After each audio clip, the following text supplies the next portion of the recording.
औज़ुबिल्लाहिमिनश्शैतानिर्रजीम बिस्मिल्लाहिर्रहमानिर्रहीम। So students, आज हमारा जो टॉपिक है वो है न्यूटन्स लॉ ऑफ मोशन। ठीक है, ये थर्ड चैप्टर का ये टॉपिक है और मोस्ट इंपॉर्टेंट टॉपिक इसे समझा जाता है बुक का, क्योंकि जब भी आप लोगों से आप हाई लेवल पे भी चले जाते हैं तो आप लोगों से सबसे पहले न्यूटन के बेसिक 3 लॉज लोग ज़रूर पूछते हैं कि न्यूटन के बेसिक 3 जो लॉज हैं वो क्या हैं, और आप लोगों को उनके बारे में पता होना सबसे ज़्यादा इम्पोर्टेंट समझा जाता है। तो मैं आप लोगों को ये तीनों के तीनों लॉ एक ही दफ़ा समझाऊंगा और इंशाल्लाह ताला आप लोगों को ये चीज़ अच्छे से समझ आएगी और आप लोगों के डेली लाइफ में ये चीज़ें जब यूज़ हो रही होती हैं तो आप लोगों को पता होना चाहिए कि हाँ यार, ये हमारी डेली लाइफ में किसी किसी चीज़ें यूज़ हो रही हैं और कैसे न्यूटन ने ये लॉज बना दिए और कैसे ये अप्लाई होते हैं हमारी डेली लाइफ में। तो आज मैं आप लोगों को ये पहले लिख देता हूँ, अपना टॉपिक का नाम लिख देता हूँ कि ये है क्या चीज़। ये है न्यूटन्स लॉज ऑफ मोशन।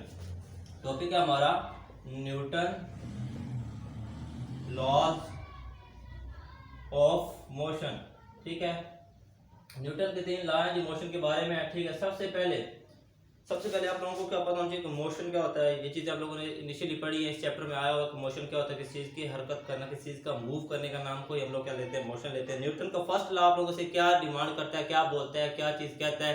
मैं आप लोगों को डेफिनेशन तो लिखेंगे, डेफिनेशन देखते कि आप लोगों को ये चीज़ समझ आ जाएगी, लेकिन इसके साथ साथ मैं आप लोगों को एक सबसे इंपॉर्टेंट बात भी समझाऊंगा कि वो क्या है और इसमें सबसे बच्चे जो ज़्यादा गलती करते हैं वो कहाँ पे करते हैं। तो हम लोग लिख लेते हैं न्यूटन का फर्स्ट लॉ क्या है जी, first law of motion. First law of motion क्या है न्यूटन का, वो आप लोगों को मैं बताऊंगा। न्यूटन का फर्स्ट लॉ आप लोगों से क्या बोलता है, न्यूटन का फर्स्ट लॉ आप लोगों से बोलता है, जैसे कि इसकी डेफिनेशन है, मैं आप लोगों को इसकी डेफिनेशन के मुताबिक ही सब कुछ बता देता हूँ। न्यूटन का फर्स्ट लॉ ऑफ मोशन आपसे क्या कहता है, इसकी डेफिनेशन जो बुक पे लिखी है मैं आप लोगों को एक दफ़ा बताता हूँ। वो है a body continuous is state of rest और uniform motion in a straight line provide no net force act on it. इसका मतलब क्या, इस डेफिनेशन का मतलब क्या, इस डेफिनेशन का मतलब आप लोगों के पास से ये है कि अगर कोई बॉडी मूव कर रही है तो वो मूव ही करती जाए, उसके ऊपर कोई नेट फोर्स एक्ट ना करे। और दूसरी ये कि अगर कोई चीज़ रेस्ट पे पड़ी है तो वो रेस्ट पर ही पड़ी रहे, उसके ऊपर कोई नेट फोर्स एक्ट ना करे तो वो वहीं की वहीं पड़ी रहेगी। मतलब ये है कि जब तक किसी चीज़ के साथ छेड़छाड़ नहीं करेंगे वो खुद ब खुद मूव नहीं करेगी। ये न्यूटन का क्या फर्स्ट लॉ है। लोग कंफ्यूज होते हैं कि यार स्टेट एक चीज़ पड़ी हुई है उसको जब तक हम लोग हिलाएंगे नहीं वो तो नहीं हिलेगी। ये मूवमेंट वाला क्या सीन है, तो मूवमेंट से मुराद ये कि अगर एक गाड़ी चल रही है 10 की स्पीड से जा रही है तो 10 की स्पीड पे ही चलती जाएगी। उसे रोकने के लिए, उसके मोशन को रोकने के लिए हमें ब्रेक अप्लाई करनी पड़ेगी, मतलब कोई ना कोई फोर्स अप्लाई करनी पड़ेगी। अगर एक चीज़ है आप लोगों ने उसे स्लाइड से नीचे फेंक दिया है, अब वो स्लाइड से नीचे आ रही है, उसको रोकने के लिए आप लोग क्या करेंगे, उसके आगे कोई चीज़ रखेंगे तो वो रुकेगी ना। जब तक आप लोग उसके आगे कोई चीज़ नहीं रखेंगे, उसे रोकने की कोशिश नहीं करेंगे तो वो खुद ब खुद नहीं रुकेगी। यही न्यूटन का जो है वो बेसिक फर्स्ट लॉ है, जिसमें बच्चे कंफ्यूज होते हैं कि मोशन में क्या क्या है, मोशन से क्या मुराद है। मोशन से मुराद ये है कि आप कोई चीज़ मूव कर रही है तो भाई उसे रोकने के लिए भी तो कोई ना कोई चीज़ चाहिए होगी ना।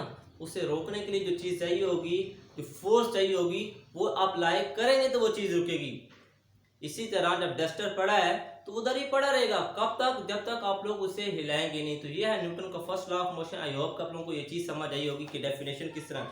अब body continuous state of rest और ऑफ यूनिफॉर्म मोशन, कि बॉडी अपनी स्टेट को क्या रखे, कंटिन्यू रखे। मतलब अगर डस्टर पड़ा है तो पड़ा रहे, गाड़ी चल रही है तो चलती रहे। कब तक, जब तक कोई ऊपर से फोर्स एक्ट ना करे। In a straight line provide no net force act on it, तब तक वो स्ट्रेट मूव करती रहे या अपनी जगह पे रेस्ट पे पड़ी रहे। कब तक, जब तक उसके ऊपर कोई नेट फोर्स एक्ट ना करे। ये था आप लोगों के पास न्यूटन का first law of motion. I hope कि आप लोगों को ये चीज़ समझ आई होगी कि ये क्या है, क्या चीज़। डेफिनेशन समझाने की मैंने आप लोगों को क्या की है, कोशिश की है कि कोई चीज़ अगर, सबसे पहली बात क्या है, ये रेस्ट पे है तो वो रेस्ट पर ही रहे। दूसरी बात क्या है कि वो कंटिन्यूस मोशन, अगर वो मोशन में है तो वो मोशन में ही रहे। उसे रोकने के लिए, मोशन से रोकने के लिए हमें क्या करना पड़े, कोई ना कोई ब्रेक अप्लाई करनी पड़े या कोई ना कोई पत्थर वगैरह उसके टायर के नीचे देना पड़े। तो ये क्या चीज़ें हैं, ये हम लोग क्या कर रहे हैं, फोर्स अप्लाई करके उसे क्या कर रहे हैं, रोक रहे हैं। ठीक है, तो यही था न्यूटन का फर्स्ट लॉ ऑफ मोशन। मैंने डेफिनेशन से आप लोगों को ये चीज़ समझा दी है। आई होप कि आप लोगों को ये चीज़ अच्छे से समझ आई होगी। अब इसके बाद क्या है जी, इसके बाद आता है मेन इंपॉर्टेंट टॉपिक है, जो मेन जिसे बोला जाता है कि न्यूटन का second law of motion. Newton के सेकंड लॉ ऑफ मोशन के बारे में आज आप लोगों को बताऊंगा कि न्यूटन का सेकंड लॉ ऑफ मोशन क्या है और वो किस किस तरीके से वर्क करता है। न्यूटन का first second law of motion जो था वो सबसे इंपॉर्टेंट लॉ समझ जाता है। फर्स्ट लॉ क्या है, सिंपल एक चीज है कि यार अगर कोई चीज रेस्ट पे पड़ी है तो रेस्ट पे पड़ी रहेगी, कोई चीज मूव कर रही है तो वो मूव करती रहेगी। कब तक, जब तक आप लोग उस चीज को हिलाएंगे नहीं, कोई नेट फोर्स एक्ट नहीं करेंगे तो वो चीज खुद ब खुद नहीं हिलेगी। जब तक गाड़ी मूव कर रही है आप लोग ब्रेक अप्लाई नहीं करेंगे तो गाड़ी नहीं रुकेगी। ये तो न्यूटन का फर्स्ट लॉ था। अब जो हमारा मेन टॉपिक है वो है Newton second law of motion. मैं आप लोगों को बताता हूँ कि न्यूटन के सेकंड लॉ ऑफ मोशन में क्या है, किस किस तरीके से आप लोगों ने वो क्या करना है, सोल्व आउट करना है, किस तरीके से आप लोगों ने समझना है। क्या है second law of motion, second law of motion, motion का दूसरा लॉ क्या है। अब देखिए सबसे पहले मैं आप लोगों को क्या करूंगा, डेफिनेशन से समझाऊंगा बाय डेफिनेशन, और उसके बाद आप लोगों को क्या करूंगा, डेफिनेशन के बाद इसकी छोटी सी क्या है डेरिवेशन भी समझी जाती है, वो भी आप लोगों को क्या कर दूंगा, समझा दूंगा। तो सबसे पहले डेफिनेशन से आप लोगों को समझाने की कोशिश करता हूँ। इसकी डेफिनेशन आप लोगों से क्या कह रही है, डेफिनेशन कह रही है when net force act on a body, कहता है कि जब कोई नेट फोर्स बॉडी के ऊपर एक्ट करती है, बॉडी के ऊपर लगती है तो क्या होता है, it produce acceleration in the body. तो वो क्या करती है, उस बॉडी में एक्सेलरेशन प्रोड्यूस, एक्सेलरेशन क्या होता है, चेंज इन वेलोसिटी, उसकी वेलोसिटी क्या हो जाती है, चेंज हो जाती है। मतलब गाड़ी अगर मूव कर रही थी ना 10 की स्पीड से, आप लोगों ने ब्रेक अप्लाई किया है तो क्या हुई है, गाड़ी की स्पीड चेंज हुई है, गाड़ी की स्पीड क्या हुई है, चेंज हुई है। अगर आप मूव कर रही थी गाड़ी, पीछे से कोई दूसरी गाड़ी आकर टक्कर मारी है तो क्या हुई है, अगर 10 की स्पीड से जाए तो एकदम से उसकी स्पीड क्या हुई है, चेंज हुई है। चेंज इन स्पीड का क्या नाम होता है, एक्सेलरेशन। तो क्या कहता है कि जब कोई फोर्स उसके ऊपर एक्ट करती है, लगती है, तो वो क्या करती है, it produce acceleration in the body in the direction of net force. अब देखिए एक बात ये जानने की जरूरत है कि जब नेट फोर्स लगी है, अब आप लोगों ने अगर पीछे से नेट फोर्स लगाई है तो बॉडी क्या करेगी, उसकी जो एक्सेलरेशन आएगी दूसरी बॉडी में वो आगे की तरफ आएगा। अगर ये बुक है, मैंने इसको क्या किया, थोड़ा सा यूं किया है, अगर मैंने ये फोर्स लगाई है तो इसकी जो डायरेक्शन है, एक्सेलरेशन की डायरेक्शन, वो किस तरफ होगी, नेट फोर्स की। मतलब अगर इस तरफ से नेट फोर्स लगी है तो बॉडी भी इस तरफ क्या करेगी, मूव करेगी। ये आप लोगों से क्या कह रही है, डेफिनेशन कह रही है, ठीक है। The magnitude of its acceleration directly proportional, ये आगे क्या डेरिवेशन आ जाती है कि इसका जो मैग्नीट्यूड ऑफ एक्सेलरेशन है वो डायरेक्टली प्रोपोर्शनल किसकी है, वो डायरेक्टली प्रोपोर्शनल है फोर्स एक्टिंग की। जाहिर बात हम लोगों ने शुरू में ही एक बात कर दी है कि हम लोग जो फोर्स लगाएंगे तो बॉडी में क्या प्रोड्यूस होगी, एक्सेलरेशन। जब बॉडी में एक्सेलरेशन प्रोड्यूस होगी, किसी भी बॉडी में जब एक्सेलरेशन प्रोड्यूस होगी फोर्स लगाने से, तो वो एक्सेलरेशन जो होगी वो किस तरफ होगी, उसकी डायरेक्शन क्या होगी, तो उसकी डायरेक्शन वही होगी जिस तरफ से आप लोगों ने क्या की होगी, फोर्स लगाई होगी। मतलब कहने का ये है कि आप लोगों के पास ये एक डस्टर है, अगर आप लोगों ने इस डस्टर को यहाँ से अगर धक्का दिया है, यहाँ से अगर धकेला है, तो डस्टर किस तरफ जाएगा, आगे की तरफ जाएगा। धकेलने से क्या प्रोड्यूस होगी, एक्सेलरेशन, और एक्सेलरेशन की डायरेक्शन क्या होगी, जिस तरफ से आप लोगों ने क्या लगाई होगी, फोर्स लगाई होगी। और यही आप लोगों के पास क्या था, इसकी डेफिनेशन थी। अब इसकी डेफिनेशन को जो दूसरा पार्ट है वो समझने की कोशिश करें। दूसरे पार्ट में वो क्या कह रहा है, वो कह रहा है आप लोगों के पास कि इसका जो एक्सेलरेशन का मैग्नीट्यूड है वो डायरेक्टली प्रोपोर्शनल किसके है, एक्सेलरेशन के जो लिखा हुआ है सब कुछ, ए क्या है जी, डायरेक्टली प्रोपोर्शनल है एफ की। क्यों, फोर्स लगाई है तो एक्सेलरेशन आई है ना। बात को समझने की कोशिश करें कि जब आप लोगों ने फोर्स लगाई है तो उसमें क्या प्रोड्यूस हुई, एक्सेलरेशन। एक्सेलरेशन की डायरेक्शन क्या थी, वो डेफिनेशन में हम लोगों ने बता दिया कि वो उसी तरफ ही होगी जिस तरफ क्या होगी, फोर्स लगी होगी। अब दूसरी बात क्या है, and inversely proportional to its mass, और ये क्या है, उसकी मास की क्या है, इनवर्सली कौन, एक्सेलरेशन उसकी मास की क्या है, इनवर्सली प्रोपोर्शनल है। अब ये चीज समझने की कोशिश, मास की इनवर्सली प्रोपोर्शनल क्यों है, जब क्या होगा छोटे, अब ये छोटा सा एक मार्कर है, मैंने क्या किया, इसके ऊपर फोर्स लगाई है, 10 न्यूटन फोर्स लगाई है, तो ये क्या करता है, सपोज कर लें कि ये 10 मीटर क्या कर देता है, कवर कर देता है, मतलब 10 मीटर आगे चला जाता है, फोर्स की डायरेक्शन में ही आगे चला जाता है। अब अगर इस मार्कर की जगह क्या हो जाए, कुछ बड़ी चीज हो जाए, कोई लोहे का एक पत्थर हो जाए बड़ा, उसके ऊपर आप लोगों ने 10 न्यूटन फोर्स लगाई है, तो वो जरूरी नहीं है कि जो उसके अंदर एक्सेलरेशन आएगी वो भी 10 मीटर तक ही आगे जाए, मतलब कि वो भी उसी जैसे ही और जितनी मार्कर पे थे। तो क्या होता है, मैस के वो चीज क्या आ जाती है, इनवर्सली प्रोपोर्शनल। फोर्स तो एक जितनी थी लेकिन एक्सेलरेशन क्या थी, कम या ज्यादा हो रही थी। क्यों, ड्यू टू इट्स मैस। तो हम लोग क्या कह जाते हैं कि एक्सेलरेशन जो है फोर्स के डायरेक्टली प्रोपोर्शनल, जितनी फोर्स लगाएंगे उतनी एक्सेलरेशन आएगी। लेकिन अगर मैस ज्यादा होगी तो एक्सेलरेशन कम होगी, मैस कम होगी तो एक्सेलरेशन ज्यादा होगी। तो इनका आपस में क्या है, इनवर्स रिलेशन। और इसी इनवर्स रिलेशन को ही हम लोगों ने क्या करना होता है, समझना होता है। अब मैं आप लोगों को ये चीज समझा देता हूँ वहां पे करके। दो इक्वेशन आ गई, फर्स्ट एंड सेकंड इक्वेशन आप लोगों के पास क्या आ गई, मौजूद है।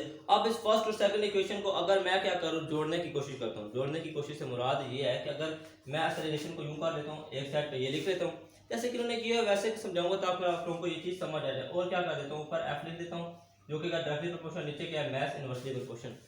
ठीक, ये बात आप लोगों को क्या होगी, समझ आ गई। अब पहली बात है यार, ये डिवाइड हो रहा है, अजीब लगता है ना चीज, जैसे माइनस में हो तो हम लोग क्या कोशिश करते हैं कि इस चीज को प्लस में ले जाए, वैसे ही अगर कुछ चीज डिवाइड में होती है तो हम लोग क्या कोशिश करते हैं कि इसको क्या ले जाए, मल्टीप्लाई में ही ले जाएं। तो f इज इक्वल टू क्या हो जाएगा, ma। ठीक है, तो ये आप लोगों के पास क्या हो जाता है, छोटी सी डेरिवेशन है। अब क्या होता है, जब भी आप लोगों के पास डायरेक्टली प्रोपोर्शनल का साइन होता है तो आप उसको साइन को रिमूव करके क्या करते हैं, आप उस साइन को सिंपल रिमूव करते हैं और क्या लगा देते हैं, एक कांस्टेंट लगा देते हैं। ठीक है, बुक में सारी डेरिवेशन हुई और यही सबसे क्या है मेन और इम्पोर्टेंट डेरिवेशन है। ऐसा यूनिट के becomes out of its equation, तो के को हम लोग क्या कर देते हैं, सिंपली रिमूव कर देते हैं। सिंपल हमारे पास जो एंड में इक्वेशन आ जाती है वो क्या होती है, f is equal to ma। और ये f is equal to ma यही आप लोगों की सेकंड इक्वेशन ऑफ मोशन को क्या करती है, बताती है। सेकंड इक्वेशन ऑफ मोशन को इसीलिए इंपॉर्टेंट समझा जाता है क्योंकि इसमें क्या आ रहा है, सिंपल आप लोगों के पास ये एक डेरिवेशन है छोटी सी, जो क्या इस और इस डेरिवेशन को मिला के बन जाती है। ठीक है, ये हम लोगों ने क्या किया, इन दो इक्वेशनों को हम लोगों ने यहाँ पे क्या किया, कंबाइन किया। हम लोगों ने क्या कर दिया, सिंपल इन दो इक्वेशनों को कंबाइन किया, 1 एंड 2 को, 1 और 2 को क्या कर कंबाइन किया तो हमारे पास क्या आ गई, ये थर्ड वन इक्वेशन आ गई। इस थर्ड इक्वेशन से ही हम लोगों ने क्या कर फाइंड कर लिया। यहाँ तक तो था आप लोगों का सेकंड इक्वेशन ऑफ मोशन। बाकी इससे क्या आता है, ऐसा यूनिट क्या है, जारी बात है यार, ऐसा यूनिट फाइंड करने के लिए आप लोगों ने एक रूल पढ़ा है कि मैथ्स का क्या होता है, मैथ्स होता है केजी और एक्सेलरेशन क्या होता है, मीटर पर सेकंड स्क्वायर। तो मीटर पर सेकंड स्क्वायर और केजी जब आपस में मिलते हैं तो मिलकर क्या बना देते हैं, न्यूटन। ठीक है, तो क्या हो जाएगा, 1 न्यूटन इज इक्वल टू क्या हो जाएगा, 1 KG multiply by 1 metre square, क्या second square, 1 metre second square आ जाएगा, पर सेकंड स्क्वायर मतलब कि -2 में आ जाता है। दोनों की यूनिट लिखेंगे ना, जब दोनों की यूनिट मिलाएंगे तो वो किसके इक्वल आ जाते हैं, न्यूटन के इक्वल आ जाते हैं। तो ये था आप लोगों के पास न्यूटन का सेकंड लॉ ऑफ मोशन। अब इन दी एंड जो सबसे इंपॉर्टेंट समझा जाता है न्यूटन का थर्ड लॉ ऑफ मोशन है, इजीएस्ट है, सबसे इजी है कि यार ये कहता क्या, ये डेफिनेशन समझाने की मैं आप लोगों को कोशिश करूंगा। जब आप लोगों को डेफिनेशन समझ आ जाएगी तो इजीली आप लोग क्या कर सकते हैं, उस चीज को याद कर सकते हैं, बता सकते हैं दूसरे बंदे को, हाँ यार ये चीज है क्या और किस तरीके से ये क्या होती है, सोल्व आउट होती है। न्यूटन का क्या कहता है जी, थर्ड लॉ ऑफ मोशन, मैं यहाँ पे लिख लेता हूँ, third law of motion. Motion का क्या है जी, ये थर्ड लॉ है। और ये क्या कहता है, ये आप लोगों से क्या डिमांड करता है, क्या बोलता है, आप लोगों की इसकी डेफिनेशन क्या बोलती है। इसकी डेफिनेशन है जी, सबसे पहले आप लोग देखें, to every action there is always an equal but opposite reaction. इसके कहने का मतलब ये है कि जब भी कोई आप एक्शन करते हैं, जब भी कोई एक्शन करते हैं तो वो उसका क्या होता है, कोई ना कोई रिएक्शन भी होता है। उसका रिएक्शन क्या होता है, उतना ही रिएक्शन होता है जितना आप लोगों ने क्या किया होता है, एक्शन किया होता है। मतलब कहने का ये है कि अगर आप लोगों के पास एक टेनिस बॉल है, ठीक है, टेनिस बॉल को आप लोगों ने क्या किया, 10 न्यूटन की फोर्स से दीवार पे मारा है, तो दीवार के साथ मारने में आप लोगों ने क्या किया है, एक्शन किया है, आप लोगों ने एक काम किया, मारा है, ठीक है, एक्शन किया है। अब जब वो बॉल दीवार के साथ लग के उसी ही 10 न्यूटन फोर्स से वापस आके आपको लगेगी तो वो क्या होगा, उसका रिएक्शन होगा। और वो रिएक्शन क्या होगा, वो इक्वल होगा। मतलब कि जितना आप लोगों ने एक्शन किया था उतना ही वो क्या होगा, आप लोगों के पास रिटर्न में रिएक्शन आएगा। तो ये डेफिनेशन, ये सिंपल सी डेफिनेशन है, मतलब जितना आप लोग एक्शन करेंगे उतना इसका क्या होगा, रिएक्शन होगा। और इसकी डेफिनेशन समझाने की मुझे जरूरत नहीं इतनी ज्यादा। To every action there is always an equal but opposite in reaction, कि जब भी आप लोग कोई एक्शन कर रहे होते हैं, बॉल को दीवार पे आप लोगों ने मारा है जोर से, ठीक है, तो वो जितने जोर से आप लोगों ने दीवार के साथ मारा है वो वापस पे दीवार के साथ लग के उतने ही जोर से आप लोगों के पास क्या आएगी, रिटर्न आएगी। और यही था न्यूटन का third law of motion. I hope कि आप लोगों को ये छोटी छोटी चीजें थी, मैंने कहा कि चलो एक ही लेक्चर में आप लोगों को ये चीजें समझा दूंगा। आई होप कि आप लोगों को ये चीज समझ रही, यही न्यूटन के 3 लॉ हैं, बेसिक चीजें समझने की जरूरत है। जब ये आगे जाके आप लोगों को ये यूज होंगे तो उसके साथ साथ मैं आप लोगों को ये चीजें बताता चला जाऊंगा, ताकि आप लोग क्या कर सको, उस चीज को अपनी डेली लाइफ में क्या कर सको, इस्तेमाल होता हुआ देख सको कि हाँ यार ये चीजें कैसे हो रही हैं। अब ये बॉल वाला जो एग्जांपल है, बेस्ट एग्जांपल है। हर बंदा क्या कहता है, टेनिस बॉल को दीवार पे तो उसने मारा, दीवार पे ना मारे, जमीन पे तो मारा ही होता है ना। जमीन पे मारने का भी वही देखिए कार, फोर्स लगाकर जमीन पे मारी, जो बाउंस करके बैक आती है वो क्या है आप लोगों के पास, वो आप लोगों के पास रिएक्शन होता है। और वो क्या होता है, इक्वल होता है बट ऑपोजिट इन डायरेक्शन, मतलब किसी डायरेक्शन ऑपोजिट होती है। आप लोगों ने नीचे की तरफ जोर मारता है, वो क्या होगा, ऊपर की तरफ आ रही है। यही था न्यूटन का third law of motion. I hope कि आप लोगों को ये चीज अच्छे से समझ आई होगी। और अगर आप लोगों को इन तीनों टॉपिक में किसी किस्म का कोई भी मसला आता है तो आप कमेंट सेक्शन में मुझसे कमेंट करके पूछ सकते हैं। मैं आप लोगों को दोबारा से ये चीज़ अच्छे से समझाने को तैयार हूँ। In the end, thank you so much.